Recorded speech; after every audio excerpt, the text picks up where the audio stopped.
imagem. A imagem de Deus o criou. Homem e mulher os criou.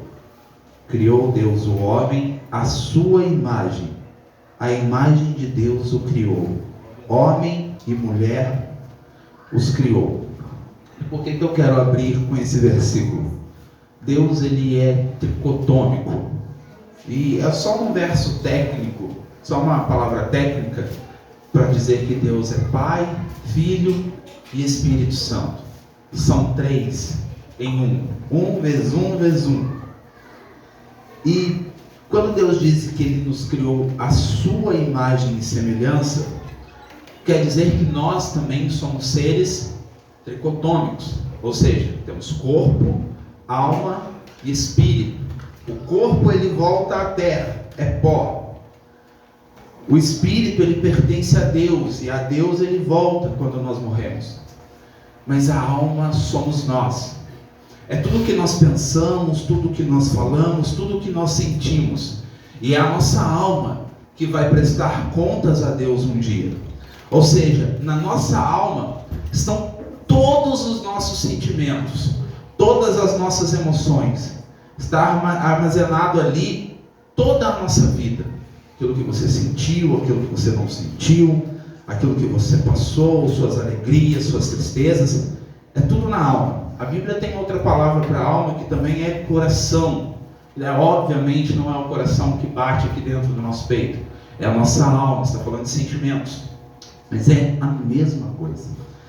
E eu acho maravilhoso a igreja falar sobre suicídio, depressão, esse tipo de assunto, porque a OMS, ela considerou a depressão o mal do século. E só aqui no Brasil, estima-se, quer dizer que é um número real, 11 milhões de pessoas com depressão ou pré-depressão. Talvez você não esteja, e glória a Deus, se não estiver. Mas talvez você conheça alguém que esteja. Ou conhece alguém que esteja. Porque é uma coisa que está tão no nosso dia a dia, e é tão comum hoje em dia, mas a gente evita falar do assunto por medo, por falta de informação. E a Bíblia é muito linda em falar sobre informação. O meu povo perece por falta de conhecimento. E sabe aonde a gente vai buscar conhecimento? Antigamente a gente não tinha acesso. Hoje todo mundo tem um celular na mão. Deixa eu te falar, irmão, celular não é só para você rodar Instagram, TikTok, Facebook. Não é. Você tem acesso à informação. Você pode estudar pelo celular, você pode fazer faculdade hoje em dia pelo celular. Mas a gente acha que é só Instagram e TikTok, né? Eu vejo crente rodando TikTok o dia inteiro. Só o sangue do cordeiro. Mas vamos lá. Então preste atenção que eu vou citar alguns artigos aqui da OMS e outros estudos, tá? Antes de eu entrar na pregação em si, e de antemão eu vou falar sobre 1 Reis, capítulo 19, se você já quiser deixar aberto. A depressão, ela existe e ela é real. Ela é considerada o mal do século pela OMS, como eu disse. No sentido patológico, como doença, a presença de tristeza, pessimismo, 1 Reis 19, a presença de tristeza, pessimismo, baixa autoestima, que aparecem com frequência e podem combinar-se entre si, tá? Provoca ausência de prazer em coisas que antes faziam bem, que podem culminar em comportamentos e atos suicidas. Isso é o que diz a OMS. Mas perceba, tudo o que a OMS diz está falando a respeito de sentimentos, emoções, coisas que nós sentimos, tá? Mas ela continua dizendo assim: e deve ser tratada por médicos e com medicamentos. E aí surge uma grande questão. Medicamentos são para coisas físicas. Como se tratar emoção tratando o físico da pessoa? Como que nós temos essa relação? Porque a depressão pela OMS, e é assim, ela é tratada como baixa de serotonina. Ou seja, existe um hormônio que eles chamam de hormônio da felicidade. Eles pré-julgam que ele está baixo, e a partir daí, desse pré-julgamento, porque não tem uma condição específica para se medir isso, eles aplicam medicamento, tá? E é assim que a OMS manda fazer. Essa é a lei médica em vigor. Deu para entender, gente, até aqui? Amém? Foi publicado no site da UOL, dia 11/8/2022. Tá? Você pode ir lá e pesquisar. Tanto o que eu disse aqui sobre a OMS, você pode ir lá e pesquisar também. Estudos sobre as causas da depressão causa polêmica. Um estudo britânico que questiona a eficácia dos antidepressivos químicos causa debate intenso na comunidade científica, onde não há um consenso claro sobre a origem da doença. Ou seja, fizeram um estudo e esse estudo colocou em xeque a questão do medicamento, do antidepressivo.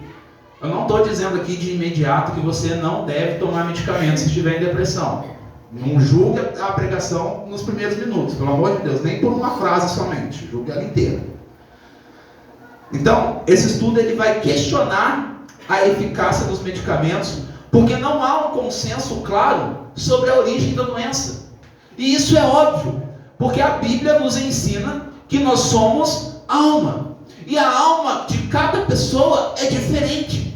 O pastor Fábio, vamos dar um exemplo aqui, tá, gente? Quando o Corinthians perde, eu sei que ele fica meio bravo, fica meio triste. Quando o Corinthians perde para mim, muda minha vida. Nem quando o São Paulo perde. Eu sou São Paulino. Para mim, nada. Mas está vendo que é o mesmo efeito sobre pessoas diferentes? Vamos dar um exemplo que você saiu ali fora e tropeçou. Aí você xingou. Outra pessoa saiu ali fora e tropeçou. Você tropeçou e xingou, sentiu raiva. Outra pessoa tropeçou e falou assim: nossa, tropecei. E continuou a vida. É a mesma situação com sentimentos diferentes. Como que se enquadra tudo isso num pacote só? É isso que os psiquiatras tentam fazer. Eu coloquei um documentário sobre psiquiatria no grupo da igreja. Alguém assistiu? Ninguém assistiu? Assista, irmãos. Vai mudar a sua visão a respeito das coisas. E tanto que é uma das coisas que está dando base para o que eu estou falando aqui. Eu não estou pegando coisas da minha cabeça, tá, gente? Pelo amor de Deus, eu não faço isso. Então vamos lá. Esse estudo ele vai questionar essas ideias do uso por trás dos antidepressivos. Afirmaram no fim de julho os psiquiatras Joanna Moncrief e Mark Horowitz, psiquiatras, médicos, eles que fizeram o estudo, tá? E eles postaram no site The Conversation, tá lá a pesquisa original, o estudo original, e na revista Molecular Psychiatry, tá? Você pode pesquisar também. A hipótese, eles vão começar a narrar o que é o estudo, e antes de eu seguir a leitura, eu vou explicar o que é hipótese. Hipótese é quando alguém pensa, um cientista pensa em algo e ele cria uma hipótese. Ela não é uma teoria e ela não é uma lei. Então, primeiro se tem a hipótese. Poxa, vou pegar Darwin aqui como exemplo. Eu acredito que o mundo veio de uma explosão e ele gerou-se a si mesmo. Isso é uma hipótese. Porém, ela não tem nenhuma pesquisa, nenhuma evidência que a comprove. Então, ela não é uma teoria. Agora, quando se tem algumas evidências, torna-se uma teoria. Mas ainda não é uma lei. Quando se conclui e todas as evidências apontam, aquilo se torna uma lei. Como, por exemplo, a lei da gravidade. Ela é indiscutível. A lei da termodinâmica. Ela é indiscutível. As coisas começam organizadas e vão se desorganizando. Por exemplo, você compra um tênis e vai usando. Qual que é a tendência do tênis? Se desgastar. É a lei da termodinâmica. Elas vão se desgastando. As coisas vão se esvaindo. E isso é uma lei. A gravidade é uma lei. A evolução é uma hipótese, não é uma teoria. Ou seja, deu para entender o que é uma hipótese? Hipótese é quando alguém pensa em algo e começa a pesquisar a respeito daquilo. Não se tornou uma teoria. Deu para entender, gente? Amém? Então, a hipótese em vigor nas últimas décadas pressupõe, olha, a hipótese nas últimas décadas pressupõe que baixa serotonina precisa de suporte químico. Ou seja, algum psiquiatra imaginou que baixa de serotonina, a pessoa que está depressiva, está com baixo hormônio da felicidade, precisa de suporte químico. Ou seja, eu enfio mais serotonina nela e aumento a alegria dela. Aí ela segue a vida dela. Essa é a ideia, tá? E o estudo vai bater em cima disso. A nova pesquisa conclui que o vínculo entre baixa serotonina e a presença de depressão não é determinante. Ou seja, a pessoa pode ter baixa de serotonina e não ter depressão, ou pode estar em depressão e não ter baixa de serotonina. Ou seja, nem sempre precisa de medicamento. Tá? Não sou eu que estou dizendo, é o estudo. Eu já vou começar a pregar, tá, gente? Isso aqui é só a base. A doutora Joanna Moncrief, ela diz assim: a popularidade da teoria do desequilíbrio químico da depressão coincidiu com um enorme aumento no uso de antidepressivos. Ou seja, surgiu um problema do século: depressão. Qual foi a resolução? Um outro problema: aumento no uso dos antidepressivos. Como que eu combato o problema? Gerando outro problema. Toma remédio nas pessoas. Tá? Existe um outro estudo que diz que esse tipo de medicamento pode causar dependência.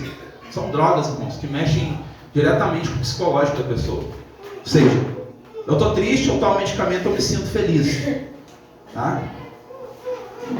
Ela continua: muitas pessoas tomam antidepressivos porque foram levadas a acreditar que sua depressão tem uma causa bioquímica.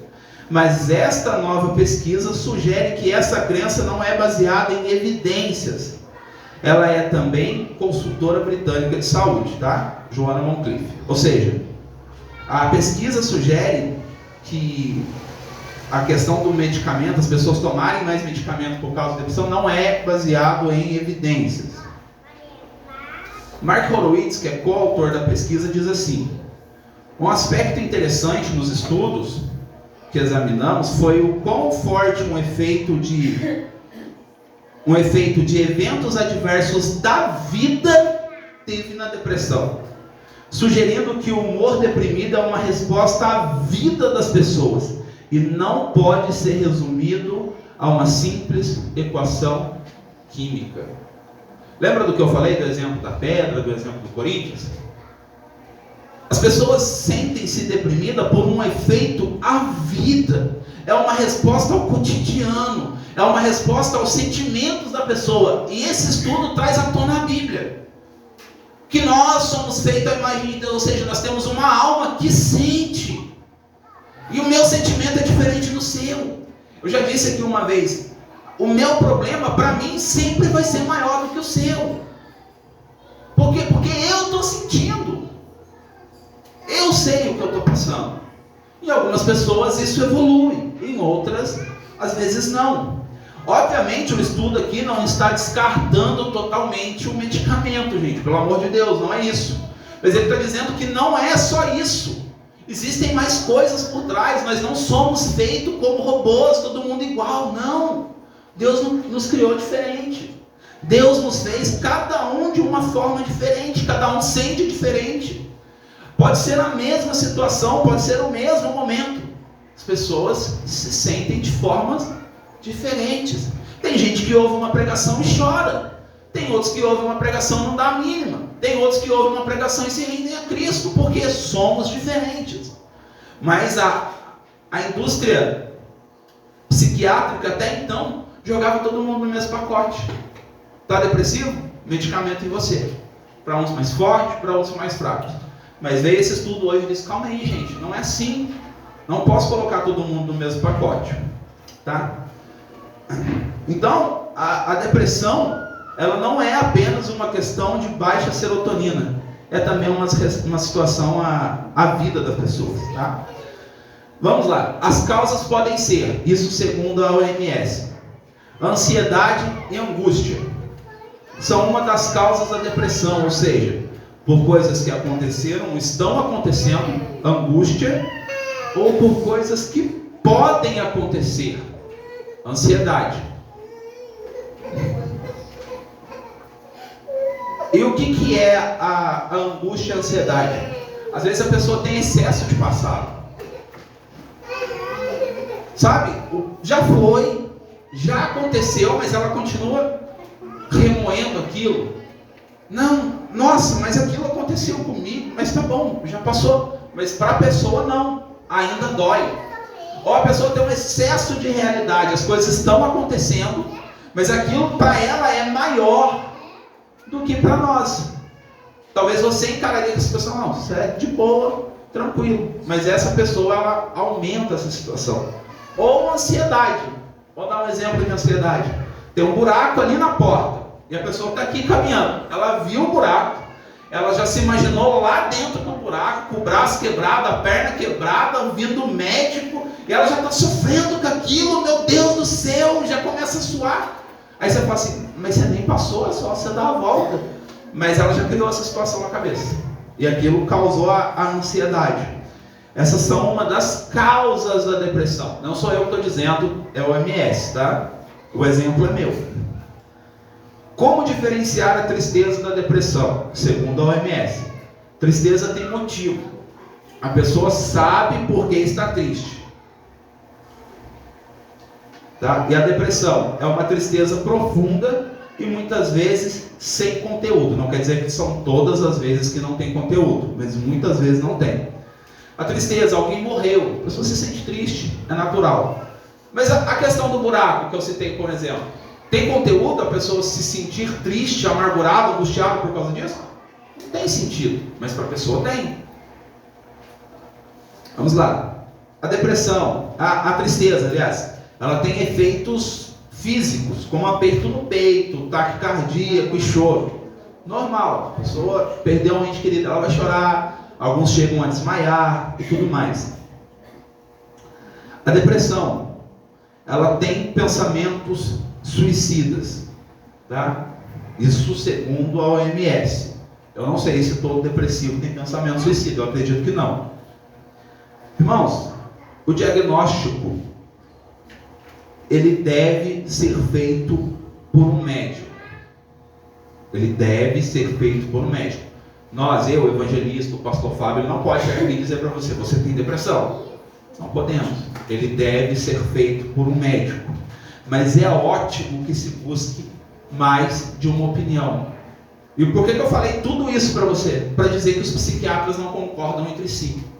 Alguns querem entupir você de medicamento. Outros dizem que existe outro caminho. Pode ser tratado de outra forma. Tá? Mas vamos lá, vamos dar sequência aqui. Eu quero começar a pregar agora em cima da palavra, né?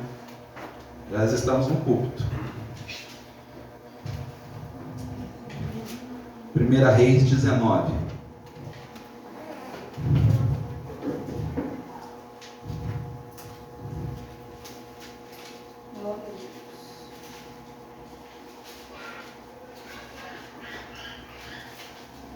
Eu vou ler dos versos 1 a 4. Diz assim: Ora, Acabe contou a Jezabel tudo o que Elias tinha feito e como havia matado todos aqueles profetas à espada.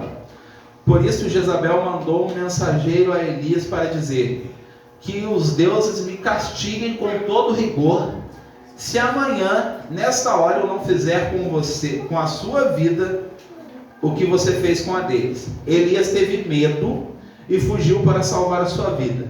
Em Berseba de Judá ele deixou o seu servo e entrou no deserto caminhando um dia.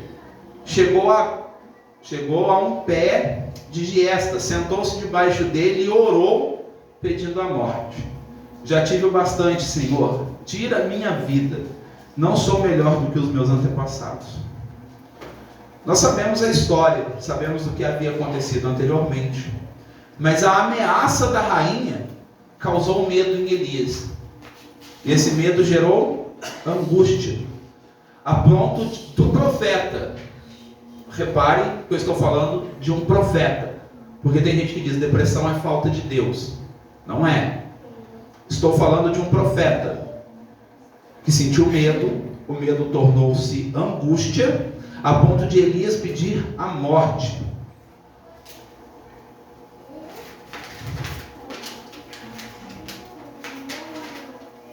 Olha o que diz o panfleto da CVV. Nós devemos ficar atentos com comentários desse tipo. No caso de Elias, orou pedindo a morte. Ou pessoas que possam chegar a nós dizendo, em vontade de desaparecer. Não, fica tranquilo, eu vou deixar vocês em paz. Queria poder dormir e nunca acordar mais. É inútil tentar fazer alguma coisa para mudar. O que nós podemos fazer? Ficar atentos. Rafa, eu não tenho. Mas fique atento com esse tipo de comentário. Eu quero a morte. Eu quero poder dormir e não acordar mais. Vou desaparecer. Vou sumir. Isso é indício de depressão. E está vendo que é um profeta fazendo esse tipo de comentário? A rainha ameaçou ele de morte. Ele fugiu e orou a Deus pedindo a morte. Medo. Gerou angústia. E a angústia acabou terminando nisso. Então, fique atento com esses tipos de comentário, tá? Versos 5 a 8. Depois se deitou debaixo da árvore e dormiu. De repente um anjo tocou nele e disse, levanta-se e coma. Elias olhou ao redor e ali junto à sua cabeça havia um pão assado sobre brasas quentes e um jarro de água. Ele comeu, bebeu e deitou-se de novo. O anjo do Senhor voltou, tocou nele e disse, levanta-se e coma, pois a sua viagem será muito longa. Então ele se levantou, comeu e bebeu, fortalecido com aquela comida, viajou 40 dias e 40 noites até chegar em Horebe, o monte de Deus. Deus aqui, no caso de Elias, o animou. Levanta-se e o fortaleceu. Coma. Irmãos, se você conhece alguém que fez ou faz esses tipos de comentário, qual que é a sua reação? Procurar animá-lo, procurar fortalecê-lo, oferecer ajuda. Está vendo que Deus não julgou Elias? Como assim, Elias?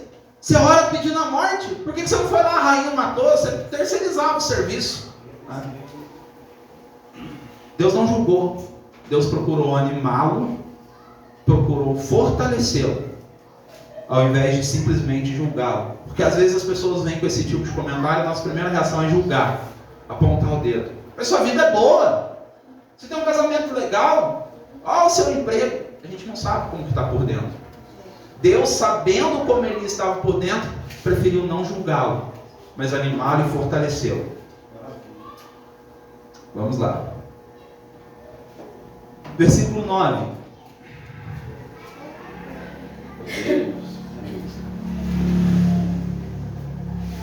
Ali entrou numa caverna e passou a noite.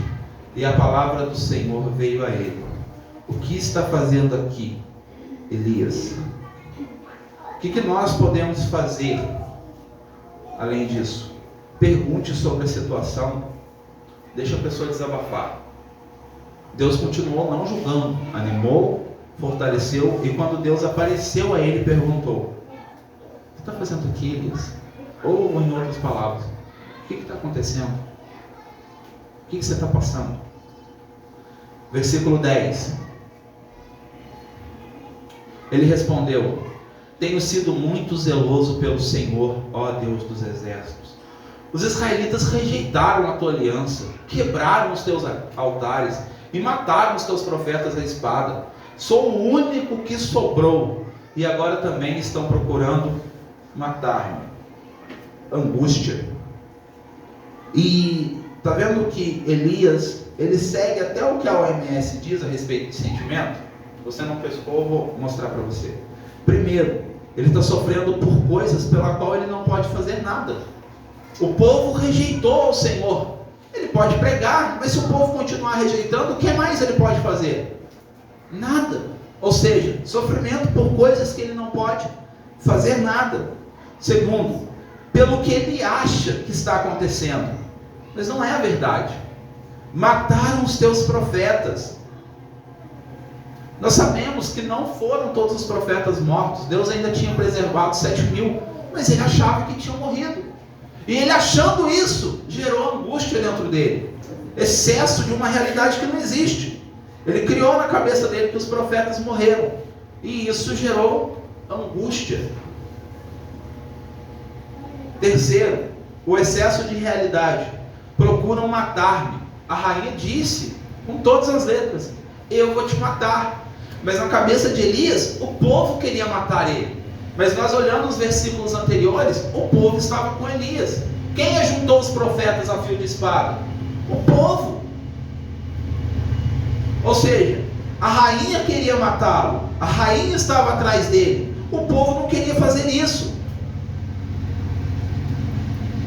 Existe uma realidade por trás do que ele está falando? Sim, alguém está procurando matá-lo. Mas é todo mundo? Não. Vamos trazer isso para o nosso dia a dia.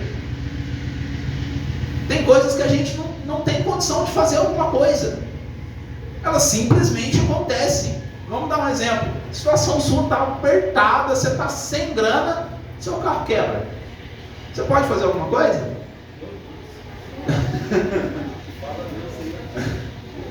Não, mas tem gente que entra em profunda tristeza por isso. Criar coisas na cabeça que não existem. Isso aqui para mim é o bendito Instagram e Facebook e TikTok que faz isso com as pessoas hoje em dia. Elas veem uma notícia pela metade, criam uma ideia na cabeça delas, aquilo passa a ser verdade e ela cria uma situação enorme em cima daquilo. Excesso de realidade. A gente pode pegar o exemplo do buraco. Existe o buraco? Existe. Existe a possibilidade de cair? Existe. Mas aconteceu alguma coisa? Não. Mas tem gente que sofre por isso. Cria toda uma ansiedade em cima disso. Mas o que Deus fez para ajudar Elias? E por que eu estou tentando pegar o exemplo de Deus? Eu acho que não existe um exemplo melhor, né?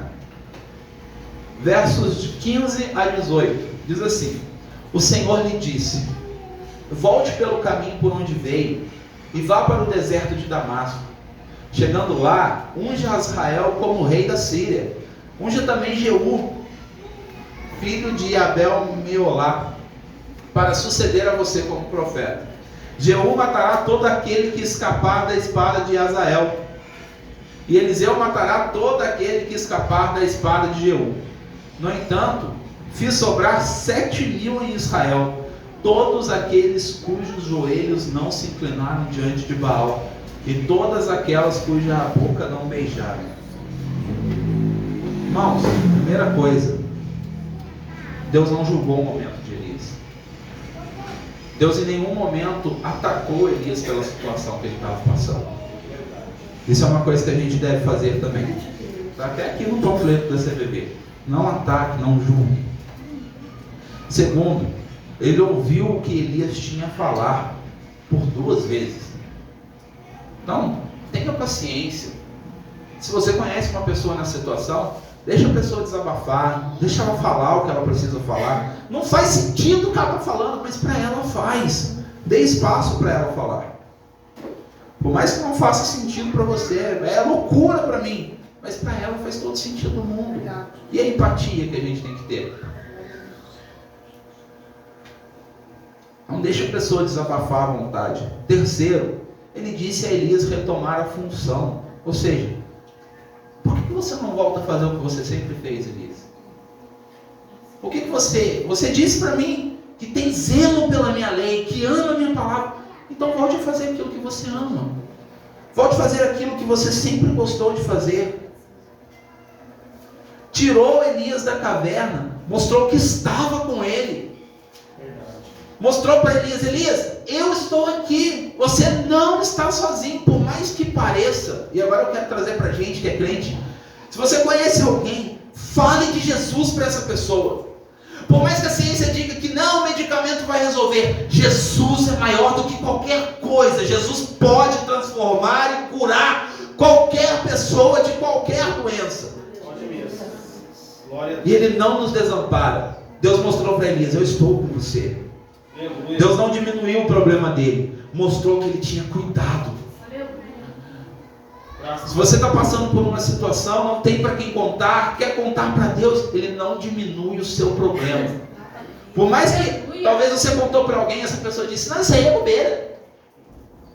Deus não diminui o seu problema. Tanto que Ele veio aqui, passou pelo que nós passamos, para sentir o que nós sentimos, conhecer as nossas fraquezas. Por mais que Ele não tenha caído em nenhuma delas, Ele nos conhece. Ele nos conhece. 4. Ele mostrou que o achismo de Elias não era verdade. Ainda havia 7.000 profetas. Ele falou: Elias, você não é o último profeta. Não mataram a todos. Às vezes a pessoa está sofrendo com uma realidade que não existe. Mostra a verdade para ela, com calma, com sabedoria. Primeiro Deus falou: Elias, eu estou aqui com você. Estou aqui. Você está dentro da caverna. Você achou que estava sozinho? Não, estou aqui com você. Volte a fazer seu ofício. Ah, lembra que você tocou no assunto lá que você estava sozinho? Não está. Ainda tem 7.000 que eu guardei. Do mesmo jeito que eu guardei você, eu guardei esses 7.000, Elias. Mostre para as pessoas que às vezes a realidade não é aquilo que ela está passando. 5, ele mostrou para Elias que ele não estava só, mesmo na caverna. Então, irmãos, se você conhece alguém que está assim, ou dá sinais, procure ajudar. Ouça, tenha empatia. Pensa que isso não é falta de Deus, como alguns crentes afirmam por aí. Estou falando de Elias. Foi transladado por Deus. Passou por um momento assim. Eu posso afirmar que Elias teve depressão? Não, mas ele deu todos os indícios. Então, tenha empatia. Não é falta de Deus. Não é mimimi. Então, irmãos, não vamos condenar esse tipo de situação. Não vamos banalizar ou diminuir. Outra coisa, evite dar sermão na pessoa. Se colocar como superior. Deus não fez isso. Por que a gente vai fazer? Se Deus teve a humildade, eu não sei se eu posso colocar nessa palavra, mas para a gente entender, a humildade de descer na caverna para falar com Elias, por que a gente não pode tentar descer até a situação da pessoa? E entender o que ela está passando? Não faz sentido nenhum para mim. Vamos supor que o Corinthians perdeu o campeonato, o pastor Fábio ficou depressivo. Eu vou lá conversar com ele. É que você está mais perto. Ou o pastor Fábio ficou depressivo, a irmã Sérgio falou: vai lá conversar. Eu tenho que tentar entender. Não fala para ele, pastor, ele vai dizer: eu tenho nada a ver. Esquenta a cabeça que você não. Isso aí é bobeira. Entender o que a pessoa está passando. Não só ir lá e julgar segundo a nossa percepção. A realidade é uma só, mas a gente tem percepção diferente. Se Deus não fez isso, Deus conversou, teve empatia, encorajou a pessoa, encorajou a Elias, a gente deve fazer o mesmo. Então, outro ponto, encoraje a pessoa a buscar ajuda. E onde você pode encorajar a pessoa a buscar ajuda? Lembre-se primeiro de tudo que a gente falou no início. Não vai em uma opinião somente. Não é só se entupir de medicamento. Existe outra via, existem outros estudos, existem psiquiatras que pensam diferente, que podem colocar outra forma de tratamento, não só entupir a pessoa de remédio que pode causar uma dependência ou coisa pior. Existem outras vias. Mas aonde a gente pode buscar? No CAPS, na Unidade Básica de Saúde, a UBS, no CVV, o telefone é 188, e pelo e-mail também cvv.org.br. Mas agora, vamos falar bem a verdade, que a gente tem a verdade na nossa mão. Tudo isso é legal, é importante. Mas vamos tentar trazer Jesus para a vida dessa pessoa?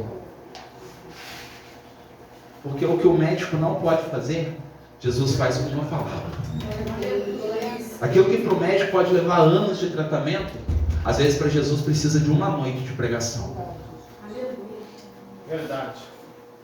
Aquilo que talvez o psiquiatra olhe e fale assim: não, isso aqui não vai ter jeito. Para Jesus precisa de apenas uma palavra. Verdade. Não há ninguém maior do que Jesus. Oh, aleluia. Por mais que a ciência diga, não, vai para o medicamento, não, vai... Jesus é maior do que isso. Eu não estou indo contra a ciência aqui, não. Eu sou até a favor da ciência verdadeira, né? Não estou querendo ir contra, não. Só estou dizendo que existe algo maior que ela. Algo que dá as bases para ela existir. Se existe lei da natureza, foi porque Ele criou a natureza. Se o cientista pode estar de pé, pesquisando, estudando, é porque Ele permite. Ele é o Senhor. Ele pode mudar a história das pessoas. Ele pode curar de qualquer doença. O que é a depressão diante do Senhor dos Senhores? O que é uma doença diante do Senhor dos Senhores? Irmãos, isso não é uma pregação de um dia só, vai ser em 2 vezes. E na próxima pregação eu quero falar como vencer a ansiedade. Como, Rafael? A Bíblia diz. Amém? Eu agradeço a minha oportunidade aqui, que a graça e a paz do nosso Senhor Jesus Cristo esteja com vocês.